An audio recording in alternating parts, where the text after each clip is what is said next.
Today you're in for a gripping story of love, revenge, and betrayal. Be sure to share your opinion at the end of the story. What would you do if you were betrayed? Have you been betrayed? Have you been cheated on? Give us a like and subscribe. Enjoy the story. After some time, my ex would sleep with his phone in his pocket. Weird red flag, but I never said anything. When I noticed he wouldn't even pull up his phone in front of me, I knew something was up. One night it slipped out of his sweats and I woke up with it near my legs.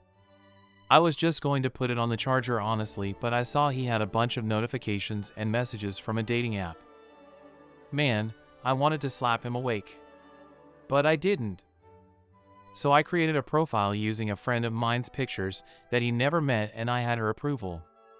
She was his type 100%, and I knew he loved blue eyes. So when we matched like I knew we would, we got to chatting. We talked for about a week before I suggested meeting up. Flirting, sexual stuff.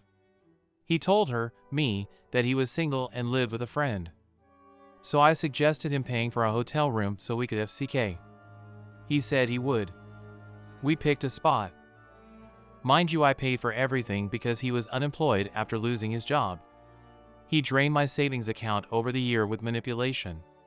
We're family, we take care of each other when we're in tough spots, he would say whenever I told him I didn't have extra money. I paid my student loans, all bills of a one-bedroom, and the food. This boy had the ballsack to ask me for money in person. That his mom's birthday was coming up and he wanted to buy her something nice. So I gave him $50. Just because it was hilarious at this point. I still think about the smile on his face in that moment. That weekend he left. Said he was going to his mom's and that he'd probably stay the night. I kissed him goodbye and told him to have a great time. Then I packed all of his stuff and left it outside. I live in a US city, so it went fast. Got the locks changed. He messaged me a few times on the app. I told him I was running late because I wanted to look perfect, but I was coming and so sorry. My friend also sent me some sexy pictures to send him that didn't fully include her face. She's a real one. I even talked him into jerking off and sending me a video.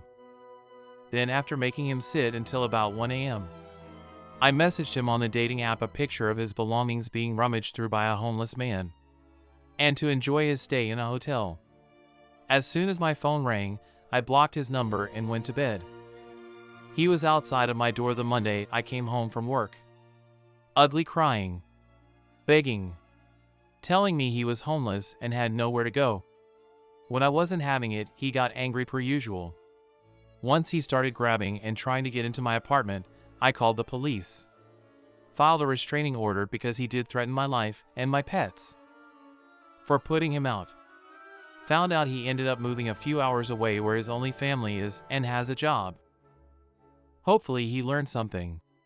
It's been 35 years and I still regret leaving. I don't know why I'm posting this, but I have to get this off my chest. I, 60M, got married young at 18. I married my high school sweetheart. She was smart, funny, kind, and the kind of person who could capture a room. Very extroverted. I'm incredibly introverted, but we were a good match. By the time we were 25, we had 2 small children and I was happy with how my life was. Then my wife got a new job and she was excelling, getting promotions, working later. I think you see where this is going. You are wrong, by the way. I cheated on her. Whilst she was out working late to make money to support our children, I was building up a resentment towards her. She wasn't home to make dinner and I never bothered to learn to cook. Washing would pile up for a few days because I didn't do it and I was doing the school run because she was at work. But I never voiced how I felt, and every day my beautiful wife would come home I would put a front on and pretend everything was fine when it wasn't.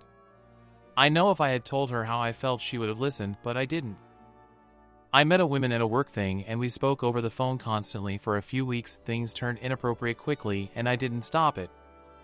I wrote my wife a birthday card telling her how much I loved her and she was an amazing person, then 2 weeks later walked out on her. And the worst part was she never screamed at me or yelled. She just stood there and watched me take my things whilst my children were in the other room completely oblivious to what was going on. She just stood there silently crying. I broke the best person in my life. She ended up losing her job because she couldn't manage the school run or extra child arrangements.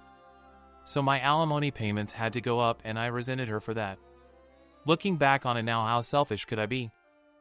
The women who I betrayed and was now single-handedly raising my children needed more money to care for them.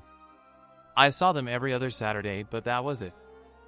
My AP and I fizzled almost immediately. She didn't want something with me, and she really didn't want something with me when I was almost broke from paying alimony. My wife was and still is the strongest person I know. She never let me know how much I hurt her, but I heard her crying herself to sleep every night I had to stay over for something with the kids. I spent years resenting my wife for stealing my money when in reality I knew it was my fault and I still loved her but was too proud to say, and even though I left, it was her who eventually filed for divorce because every time she asked me if I had gotten a lawyer, I would say I'm not ready. Eventually she filed because she said it was too painful. I said some really awful things to her when I was angry, like I didn't love you for a long time, I stayed for the children, and every time she just nothing back. I'll never forgive myself for that. She wanted to try make it work. She fought for me every day for months and I wasn't interested. She loved me even when I hated her. Then she met Mark. He was older, wiser, and he loved her the way I should have loved her. He was and is a good man to her and my children. Watching someone else love the person you were supposed to love forever is quite possibly the worst thing I've ever had to do. I blurted out I love you to her 2 weeks before her wedding, and she looked at me and said, then you should have fought for me, because I would have loved you forever if you'd let me. On the day of her wedding I sat outside the church in my car, telling myself I would object the wedding, but I didn't. That was 30 years ago, and seeing that written in front of me now is just as painful as it was hearing it all those years ago. Having to watch her with him all these years has been my punishment, and I've had the odd relationship but nothing serious. I will never forgive myself for what I did. It should have been our 42nd wedding anniversary today. I don't think anyone survives infidelity entirely. I think you learn to live with it. I guess the only reason I am coming here is because in my situation and course of action does not allow me to fully disclose to those close to me. On the 1st of Dec, I got the news I was dreading. All of the tests have confirmed the diagnosis. I have stage 4 pancreatic cancer. So basically this will be my last holiday season. I am okay with what is going to come. I am at peace with that. I have had a life well lived. All of my loved ones will be taken care of.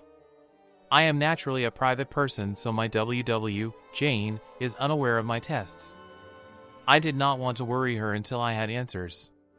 So I head home early to have the talk. This is not something I want to do over the phone or text. Well, as you can guess, since I am here, my life changed more than once that afternoon. When I arrived at the house, I noticed the car of one of my business partners in the drive. There was no mistaking it, flashy, expensive with a personalized license tag. To say this is out of the ordinary is an understatement.